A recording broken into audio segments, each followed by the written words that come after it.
Ireland at the United Nations Climate Change Summit. This is Democracy Now! There's a Somali proverb that goes, "A mere finger cannot obscure the sun." You cannot hide the truth by deception, as any one of the thousands who are in need in Somalia and the Philippines this week could tell you. No amount of political stalling can hide the fact that a climate crisis is here. A young Somali climate activist addresses the UN summit. A day after hundreds of environmentalists walk out of the talks, we'll speak with Martin Kaur of the South Center about the deep divisions remaining between rich and developing countries, and we'll look at the climate crisis in Africa. We are experiencing here in that stadium is really frightening for us. The people have died in Philippines. We had thousands died in Philippines. You did not hear that during the same period, 100,000 died in Puntland in Somalia because of the impact of climate change. All that and more coming up.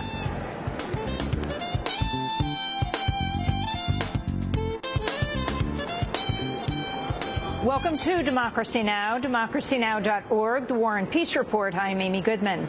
Senate Democrats have pushed through an historic rule change that'll end the filibustering of most executive and judicial nominees. By a simple majority, Democrats voted to lower the threshold for ending filibusters of presidential nominees from 60 to 51 votes. That means a minority vote can no longer block a majority support for a nomination.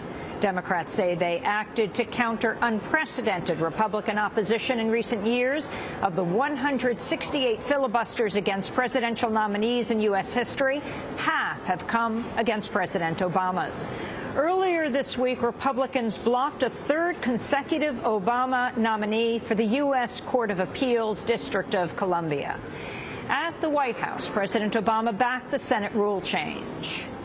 I realize that neither party has been blameless for these tactics. They've developed over years, and it seems as if they've continually escalated. But today's pattern of obstruction, it just isn't normal. It's not what our founders envisioned.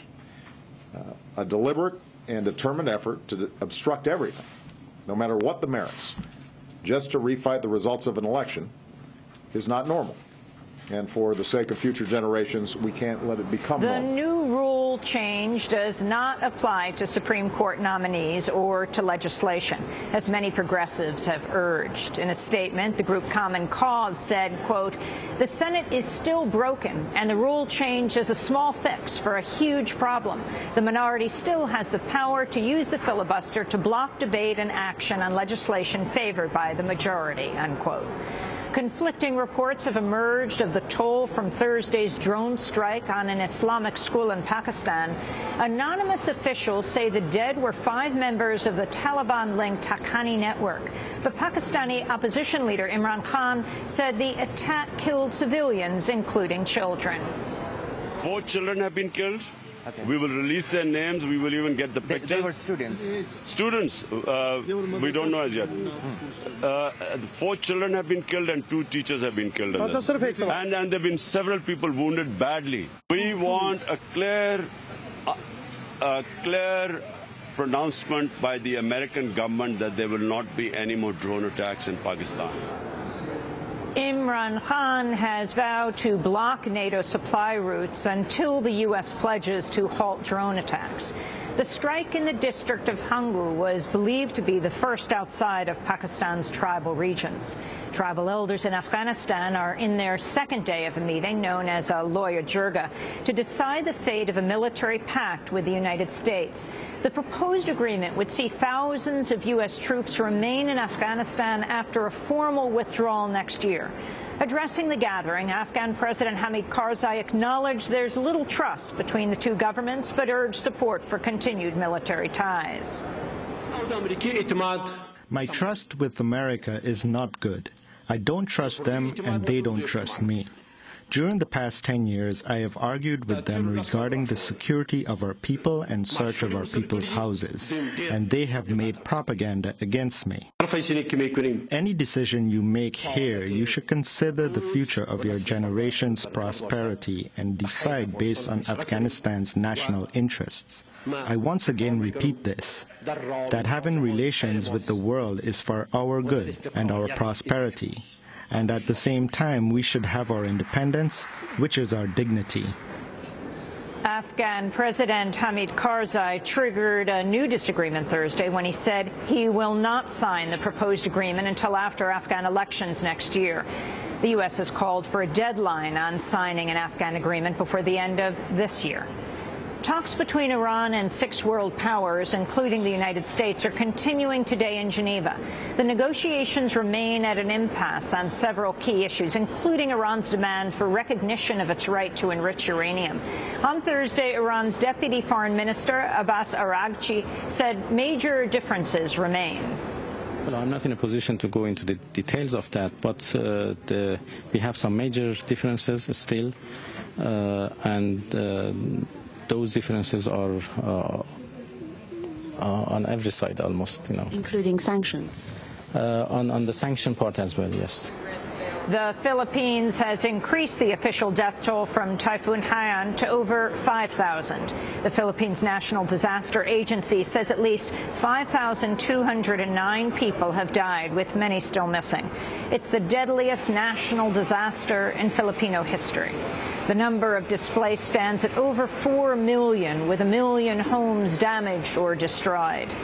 Talks at the UN Climate Summit here in Warsaw, Poland, are in their final day. A coalition of environmental groups staged an historic walkout Thursday in protest of the failure to reach a binding deal limiting emissions. A new study, meanwhile, shows just 90 corporations have been responsible for nearly 2/3 of all greenhouse gas emissions since the Industrial Revolution began in 1854. According to the Climate Accountability Institute, half of all emissions have been produced in the past 25 years. The top corporate polluters are Chevron, ExxonMobil, Saudi Aramco, BP, and Gazprom.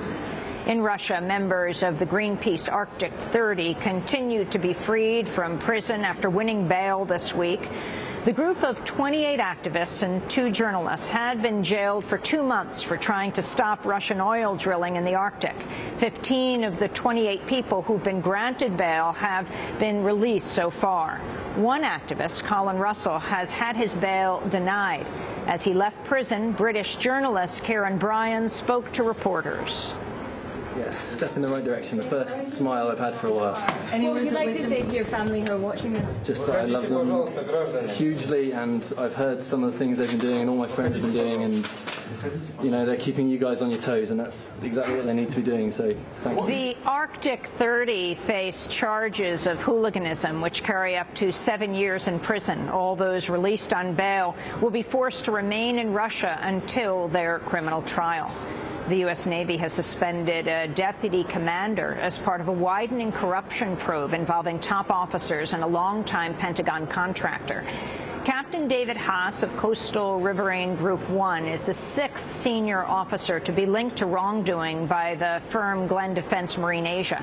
The company's executive, Leonard Glenn Francis, is accused of bribing Navy officials with money, gifts, and sex workers to win government contracts. Glenn Defense Marine Asia has won hundreds of millions of dollars in contracts to oversee port visits and security during Navy stops at foreign harbors. Janet Yellen has moved a step closer to confirmation as the next chair of the Federal Reserve. On Thursday, the Senate Banking Committee advanced Yellen's nomination to a full Senate vote. Yellen would become the first woman to head the Federal Reserve. And Alabama has granted posthumous pardons to the remaining 3 African-American men who had yet to be exonerated for false allegations of rape 80 years ago. The Scottsboro Boys, as they were known, were 9 black Alabama teenagers convicted by all-white juries of gang raping 2 white women in 1931. 5 of the teens were exonerated in 1937 after one of the accusers recanted her story. The Scottsboro boys' legal appeals sparked protests against racism and landmark Supreme Court rulings establishing the right to effective legal counsel and barring the systematic exclusion of blacks from juries.